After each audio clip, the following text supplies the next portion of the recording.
Today, we're going to be talking about ad blockers, which I personally think is a really helpful topic. So we're going to dive right in with a table of contents. So we're going to first discuss the history of ad blockers and give you an overview just so you understand what the topic is. Then we're going to go over what ad blockers actually are, including a specific definition, how to use them, and when you should use an ad blocker.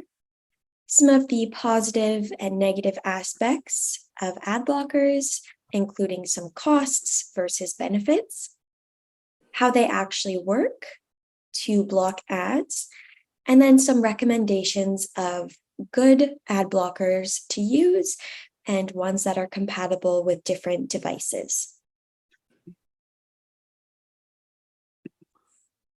So to begin with the history of ad blockers.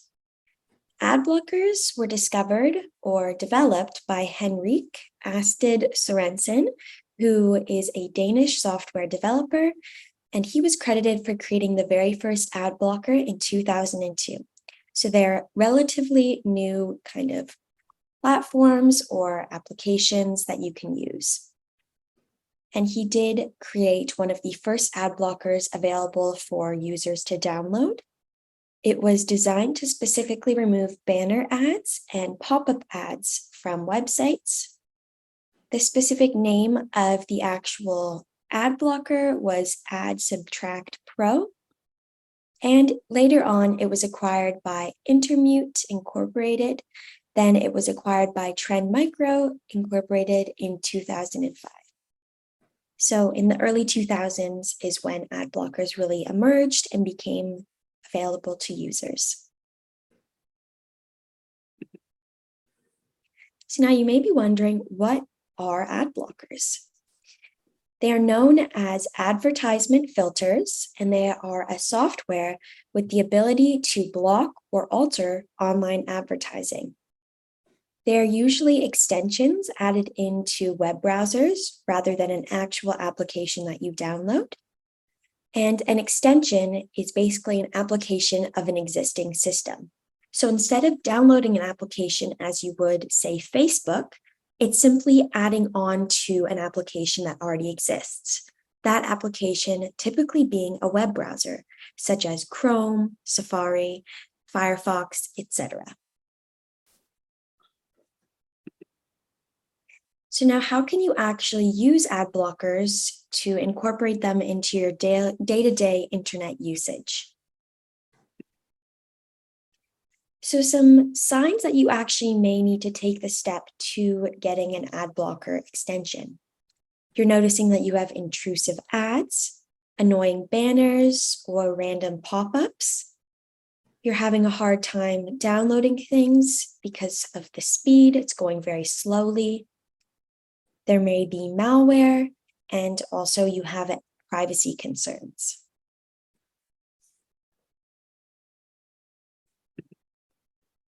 So now some pros and cons of ad blockers and some reasons why you may benefit from them. Firstly, with the positives. Some advertisements may contain malware, and by having an ad blocker, you're preventing the malware from getting onto your device and causing further future issues. It also helps to reduce the time it takes for content to load, as the ads will not be taking up time. So just whatever page you're opening is the only thing that has to load, rather than waiting for unwanted advertisements. You will also find that you have a smoother browsing experience because you won't be having ads pop up. You can also have an easier time online with your safety because ad blockers can prevent online ads from tracking your online activity. Additionally, ads do tend to drain your battery as it's an additional kind of thing that must load as you're using your computer or your smartphone. So by having an ad blocker, you can save that battery and your battery will overall last longer. You can also save money by having an ad blocker because it will hide any advertisements for products that you may be tempted to purchase. And I know for me that's definitely one of the top benefits of ad blockers. If you don't see it, then you're not tempted to purchase it, which is great. But of course, with anything, there are some also negative aspects of ad blockers.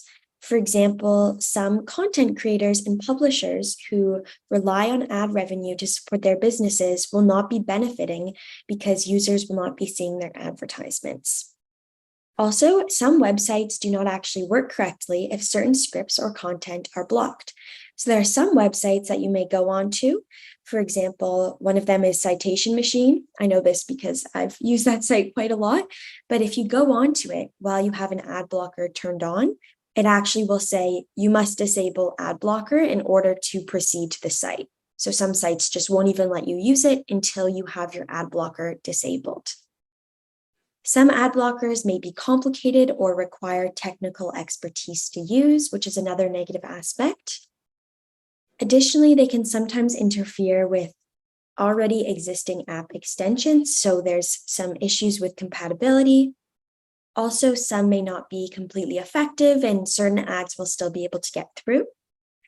And also, ad blockers may have a difficult time distinguishing between good and bad ads. So it may kind of have the effect of blocking too many ads to the point that it's actually more negative than positive to have the ad blocker. Now, how ad blockers actually work on a device.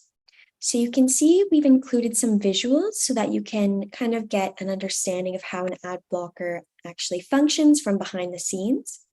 For example, here on the top left-hand corner, you can see if you go to a website, the content will then appear on your device. But here, if you have the ad blocker enabled, filter lists will be in place and the ads will not proceed to your screen. And here's another similar visual. If you're on your computer, the content will be able to flow through, but the ad blocker will prevent any ads from showing up on your screen. The most common method that ad blockers use in order to prevent ads from popping up on a user's screen is by using a blacklist or a whitelist. So the blacklist contains URLs and other identifiers that are associated with advertisements, whereas the whitelist has a list of URLs and other identifiers that are safe and will not be blocked. The ad blocker can also use heuristics, machine learning, or other techniques to identify and then block ads or allow the information to pass through to the user. Additionally, many online advertisers use tracking cookies, which track the online activity of ad blockers to prevent the tracking mechanisms from working. Some ad blockers also offer additional features, including malware protection to block scripts. Now, there are some recommendations that we have put together of the top ad blockers to use. There is AdBlock Plus, which is available for several different web browsers, including Google Chrome, Firefox, and Microsoft Edge. So it's great that it works across all of these different browsers. It's designed to block most forms of ads, including banner, pop-up, and video advertisements. Specifically, kind of behind the scenes, it uses a filtered list to determine which ads to block, and then users can choose from pre-existing filter lists or create their own lists to really personalize their experiences with what ads are blocked and what content is able to pass through. And something great about this particular extension is that it's free to download. So here are a few steps of how to actually download AdBlock Plus. Firstly, you want to type in the URL, which is adblockplus.org, and we can send that in the chat for you if you want to take a look right now, or you can click on the hyperlink here on the screen once you receive a copy of the presentation. Next, you want to click on this green button, which says Install for Chrome. So for this particular example in these screenshots, this user is using Chrome. From there, you will get a notification that the ad blocker has been installed and it is now an extension for your Chrome. And you want to make sure you click on this button, which says Add, to finish the process. Another recommendation is uBlock, which is available for many different browsers, including Chrome, Firefox, and also Microsoft Edge. It uses many different methods for blocking ads to be as effective as possible, and this includes script blocking, cosmetic filtering, and also network filtering. It also uses filtered lists to determine what content to block. Something that many users enjoy about uBlock is that it is highly customizable, so it can be configured to block specific ads and content based on the needs of the user. It also has low memory usage and CPU footprint, which helps improve web browser performance, and it's also a free extension similar to the one we just discussed previously, so it's great as it comes with no additional cost to download it. So a few more steps on how to download uBlock. The first step is to search it up on your web browser. Then you will be directed to the Chrome Web Store if you click on this first link here. And from there, you will see a blue button, which will prompt you to add to Chrome. From there, another pop-up will appear on your screen. You can either click on the blue button to cancel if you've changed your mind, or you can click on Add Extension. And from there, it will appear in the top right-hand corner of your Chrome as an extension, and you can click on it or on the icon to see more information and see how it's functioning. And you can always go there to enable or disable the ad blocker.